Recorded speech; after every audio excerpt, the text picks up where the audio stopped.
So guys, I'm finally managing to get to my review of Star Wars Rebels. Last week I did a review for Star Wars The Clone Wars, getting the TV show, sort of like it while now that the Mandalorian season 2 is like it's airing on Disney Plus now, and I wanted to do a review of the Clone Wars and Rebels sort of in preparation for it. And about a few months ago, I finished Rebels and Clone Wars, and I was sort of and I sort of had different expectations about it because a lot of people were saying they liked it, some people said they didn't like it, and some were kind of mixed on it. So, like, y'all have been, not really knowing what to think exactly. I mean, I had seen clips on YouTube, and I knew the basic plot of a bunch of, like, a group of rebels trying to fight against the Empire, and I knew all the characters by their names and other small things like that, but that's it. And in the end, the series was really mixed for me for a lot of reasons, really. There's a lot of things about it I liked and some things I didn't like. But I like the Clone Wars. I had a few things I didn't like, but I really liked but I really liked the entire rest of the show. This show's problems were in the whole thing. I really didn't have as much fun with the Clone Wars, and I'll talk about why. And yeah, like my Clone Wars review, I'm gonna be doing each and be giving my thoughts on each one, like as we're going along and just giving my overall thoughts about all of it. And so yeah, let's get started with season one. So the story is set between Revenge of the Sith and A New Hope, where a boy named Ezra is on a planet called the Fall. But one day, while on the run from the Empire, he bumps into a group of rebels on a ship called the Joes. But through the ship of a Jedi named Kanan, a pilot named Hera, a Mandalorian named Sabine, a sharpshooter named Jeb, and a droid named Chopper. And after helping them with an encounter with the Empire, Ezra decides to go with them and learn more about the Force, seeing how he's Force sensitive. And so now the six of them are off exploring the galaxy while trying to build the rebellion. So, like I said, there are a lot of things in this I did like and some things I didn't. I'll get into those like soon, and I'll go into what I didn't like so much first. Firstly, the characters themselves can kind of take a while to get used to. Once you settle into them, they become really likable, but the first two seasons in particular didn't do them very well, especially with Ezra himself. I was really under the impression that I was really gonna like the character when I started, but I found it took a while before I could really get into into liking him, because a lot of the time he would make a make a lot of really bad choices and make some situations even worse with one and to take things into his own hands. Not just him, but the same kind of goes for Jeb as well. I thought the exact same thing for him as well. It took a while to warm up to him because he was always kind of complaining about Ezra, but two of them didn't get along for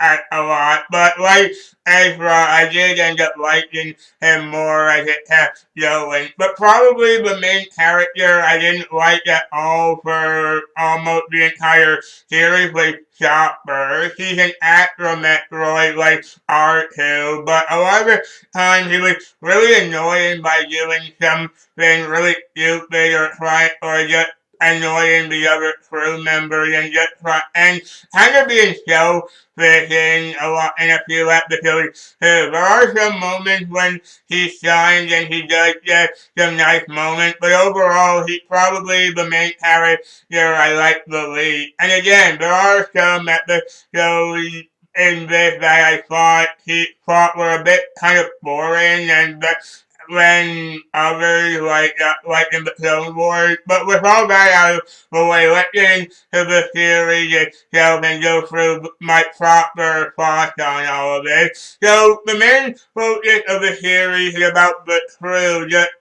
trying to attack the Empire and trying to inspire others who might want to stand up with them and fight against it. And we see them do a lot of different things, like to do how they might be able to do that, like when they like they might hijack one of the machines, like an AT-AT, or infiltrate in their facility. But in the first season, some of my favorite moments came from when they did things like going to a Jedi temple on the fall, or when Ezra and Kanan talked to Yoda through the Force, and Ezra even gets his own kyber crystal to make his own lightsaber, or when they try to infiltrate another Imperial prison, but they end up fighting an Inquisitor,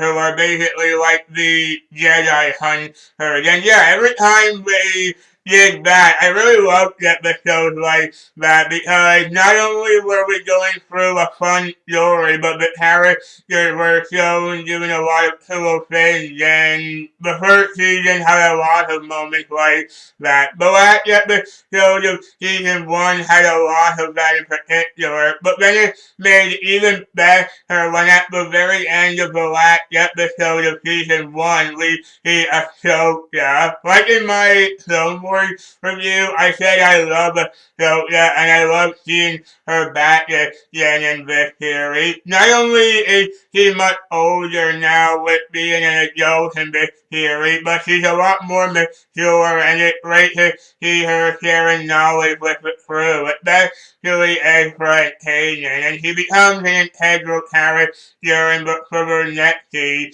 And yeah, really, I just love a lot of moments in the first season like that, when they showed the story moving and just going along with when the characters actually were shining, and when they didn't have to do a bunch of annoying things and even some boring things as well, because occasionally they might have been doing some other thing like that, but when it really got going with having the characters do the things against the Empire, it made the story a lot more fun and a lot more interesting. However, the first episode of the second season had a lot of amazing moments. At the end of the last season, we see Vader arriving and attempting to fight the rebels himself. And like I just said, the first two episodes of season 2 had a lot of great moments, like when Ezra and Kanan fight Vader,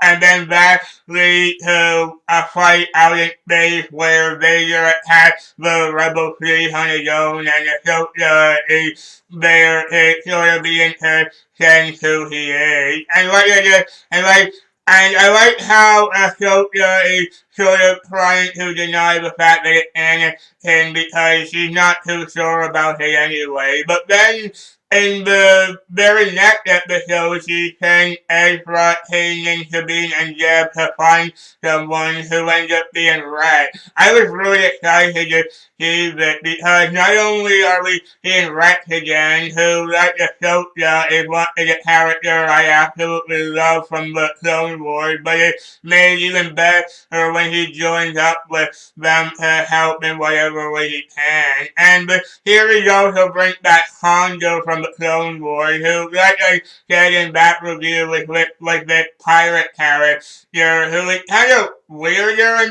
in this one, because he does kind of because he's not that as serious as in this one as he was in the Clone Wars, and so it can be kind of weird when he shows up. But he is still really funny. He is still a really funny character. Like when he sort of and like when he kind of looks like he's trying to betray everyone just for his own greed, and so I like a lot of moments like that. And yeah, he still just is selfish. He wasn't that, but I like that. Though a lot of the episodes don't feel that important. I mean, they definitely do have moments that are important in parts. Like they might have some moments that impact the rest of the story, but a lot of these feel like small adventures that the crew go on. But there are some episodes that have more significance than others. One of the biggest ones being when we meet Hera Jad, who Hera didn't really get along with very well, but they eventually team up and we see him later on in the series. There are those, however, some episodes and some choices in the show that start with this season. Like there's an episode where Chopper finds a droid called AP5 who was abandoned, and he eventually gets him to join the crew like well, and he begins to help them. But what's weird about it is that he kind of goes in and out of the show. What I mean by that is that sometimes AP5 will be gone from an episode and then reappear in another one, and it's never explained what happened to him in the episode he was gone. He's not even in the very last episode of the show. So that's weird. And somehow he just gone and never mentioned. I don't really know why, because it's kind of weird when they kind of have him be really important in some episodes, but then others just like he was never there at all. So I found that strange. However, this season ends with the two-parter Twilight of the Apprentice. This two-parter is amazing. There's so much about this season finale that I loved. It starts with Ahsoka asking Ezra and Kanan to come with her to some place, and it turns out to be some Sith temple. They go there trying to investigate something, and they find Maul there. But that part was pretty cool, and he tricked Ezra into thinking that he's a good guy, and he tried to make them his apprentices. They managed to go into the temple, but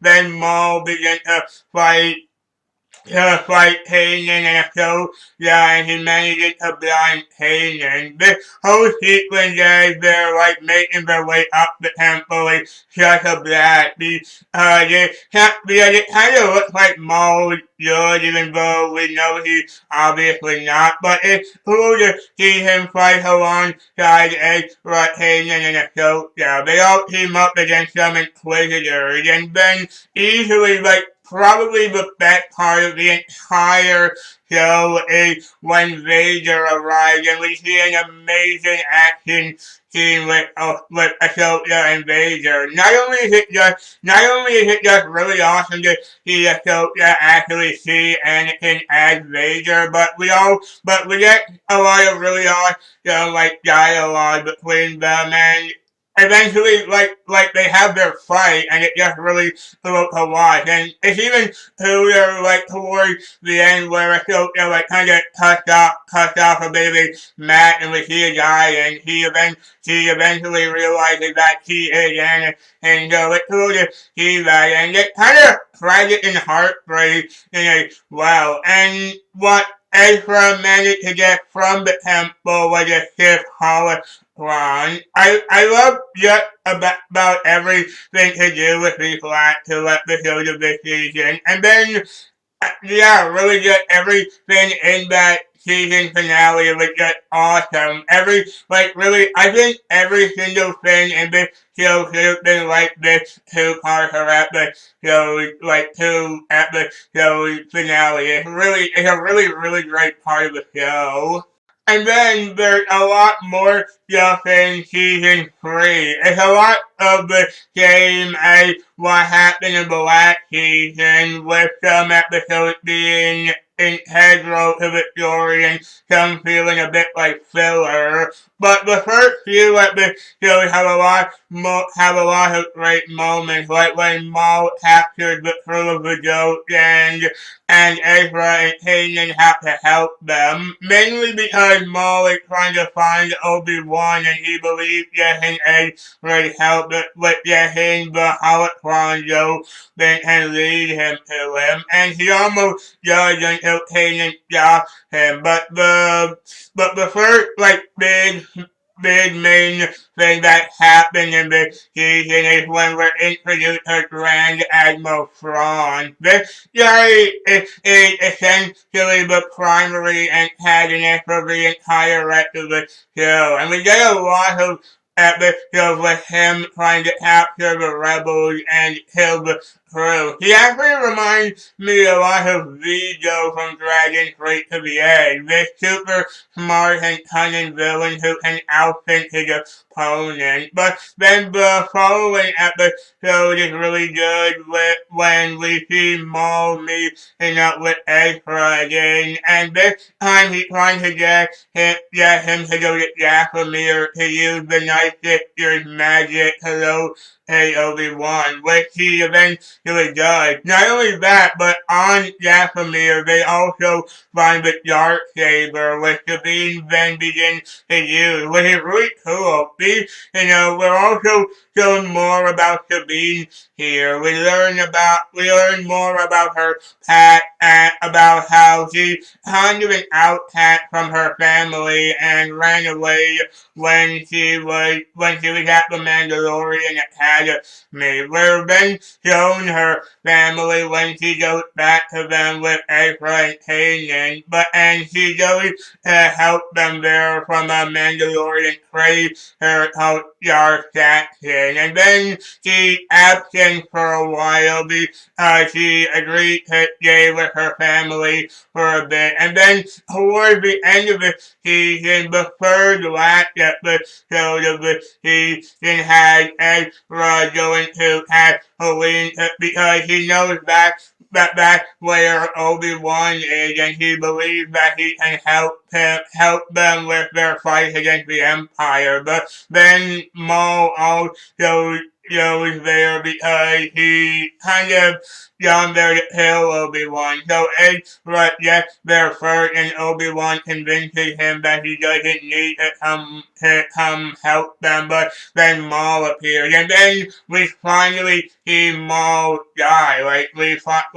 We're like the longest time, after all that time and building up, we get a really small fight between Obi-Wan and Maul, where Obi-Wan just kills him. But then this season ends with 0 Hour, which is pretty much non-stop crazy action packed, and it's a two-parter as well, and a really awesome one at that. It opens up with Thrawn discovering that Agent Kallus, as in one of the people working for the Empire, is actually a rebel spy and has been helping the rebels from the inside. So he captures him and then discovers the location of the rebel base, and the Empire then begins to launch an attack on them, and a lot of the characters get a lot of great moments and things to do, like Ezra going to get Sabine and her family to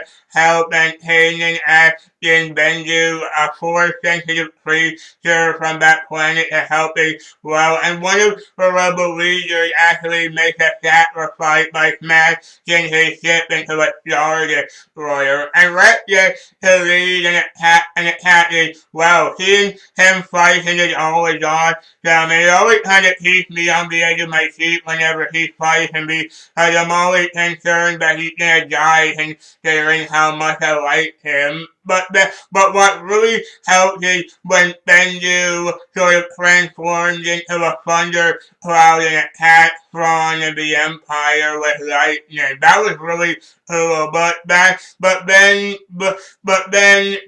all the rebels managed to escape by getting off the planet, and then we sort of begin to lead into the fourth season, which is also the final season.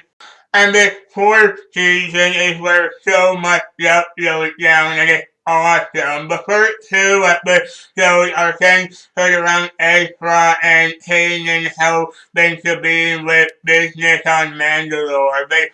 They help her free some of her people like her dad and even discover a weapon that Sabine built years ago that could disintegrate anyone in Mandalorian armor. This episode is just really brutal for a kid, though, because we literally watch some characters get disintegrated into dust. But but done really well, and it's really cool, like just watching it, where you know this is a kid, so but it's really cool to see kind of some brutal stuff like that, and you just end up liking the episode more. Especially at the end of the second episode where Sabine gives up the dark saber to like she gives the dark saber to Bo-Katan against Sabine's sister who was in the Clone Wars, and it was really cool to see her in this show as well. And considering she was recently in The Mandalorian, made her even make me like her even more as well. And though some of these episodes do sometimes show the characters being kind of unlikable, like Saw Gerrera. We see him return earlier in the series, but he returns in this season as well, and he does some really questionable things, even though they try to justify what he's doing. He still does some really unlikable things here, like betraying Ezra and Sabine while on a mission. Even though they kind of clear it up, he does still try to do these things, and they're kind of left wondering why they had him do it in the first place. But the biggest twist in the entire show is in episode 10 of this season where Hera gets captured and tortured, but Ezra, Kanan, and Sabine go to save her. And they do manage to save her, but then Kanan sacrifices himself to save them all from a huge explosion. And even though I knew that was coming, even though I knew it was coming from watching it on YouTube a lot and watching and just hearing it about it on YouTube, like from different YouTubers and all that, it was still pretty tragic to see him die, especially since he and Hera like confessed their feelings for each other right before that. And then the next episode is about them all mourning his death. That is until Ezra begins to see this wolf thing that seems to be in touch with the Force, and he believes that it's Kanan. There's also a Jedi temple hidden there, and the Empire is trying to find it, but Ezra and Sabine managed to gain entry to it, and it's some sort of dimension with these portals all around it. And he even manages to use one of them that shows when Ahsoka was fighting Vader, and he manages to save her by pulling her out of it. And yeah, and again, as like I just said, even though I knew that already, it was still really cool to see anyway. And not only that, but Ezra also believes that he can save Kanan, but Ahsoka tells him that if he does, he'll end up killing himself and the rest. So that part is pretty tragic, again, with just watching Kanan die again. But then Sidious begins to use his power to attack them. But then the series officially ends with family reunion and farewell. This is where all the rebels are on the fall at this point, and now they're planning to liberate the fall from the Empire. So they make a plan to infiltrate their facility. They do manage to do it until one of the Empire decides to destroy the plan, and Thrawn decides to attack the people on the wall unless Ezra surrenders himself. And the entire ending of the series is a total blast from start to finish with almost everyone from the series helping and getting some really great moments from at least every person. But when Ezra decided to surrender, he brought to a hologram of Palpatine who sort of tried to get him to submit to him by tricking him with a vision of his parents who he'd been looking for the entire show until it revealed that they died. And somehow Palpatine managed to make himself look normal in the holocron somehow. I'm not really sure what happened there, but it's cool anyway, and it's made even cooler when he fights back and goes after Thrawn, and we get a really unexpected ending as the others are fighting the Empire and trying to destroy the base. Ezra faces off against Thrawn on a ship, and he even manages to summon the Purgo, which are like the giant space whale-like creatures that are able to go into hyperspace by themselves. And what makes this engine even cooler is that it kind of looks like Ezra sacrifices himself. He sort of makes it so that Thrawn stays on the ship so that he can't get away when they go into hyperspace. And it was really cool and it was pretty surprising when it looked like Ezra actually sacrificed himself. But then they looked at a video of him that he left for them, and we get a really great montage where it shows what all the characters do afterwards, especially after the war. And we even see them doing different things, like Hera winning the Battle of Endor along with Retinol, and we even see her and Kanan's son. And not only that, but we also see Zeb and Hallett go back to Zeb's planet to help them. And the last thing we see is Sabine narrating all of this, and she and Ahsoka are teaming up to try to go out to find Ezra, who they believe is still out there somewhere. And so yeah, and like I just said, it was really cool that Sabine was the one narrating it all.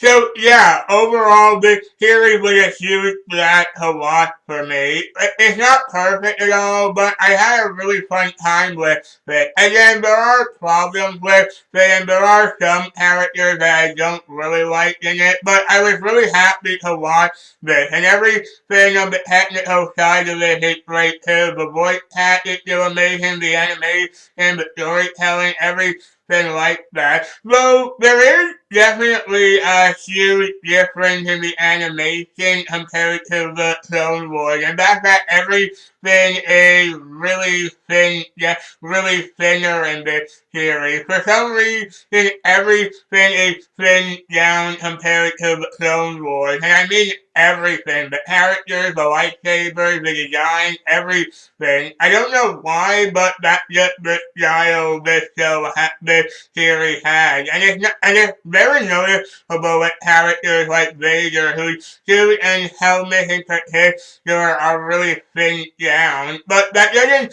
make it bad. It can be pretty cool at points, though I do prefer the Clone Wars style more. But it doesn't bring the show down any bit because of this. And really, I'm just glad I was able to watch the whole series from beginning to end and get behind what everyone was saying about it for so long. The same with the Clone Wars too. There may have been problems with it, but some of this might be my favorite Star Wars material ever. I would definitely say you should check this out if you're a Star Wars fan. And really, I'm super glad I was able to get through both of these shows and watch them and review both of them. even now, like while the Mandalorian season 2 is like on its run, and I love being able to share my thoughts on all this stuff with all of you guys. So yeah, everyone, that's really my review of Star Wars Rebels. And so yeah, everyone, thank you all very much for watching. I hope you all like this video. If you did like this video, please like this video. Please comment down below to tell me what you think. Please follow me on Twitter at Daniel Maloney, Hey and Disney, Fan Writer, Kingdom Hearts and Disney, please every day. And please subscribe for more content like this coming soon. I'll see you on next time. Take care. I see it.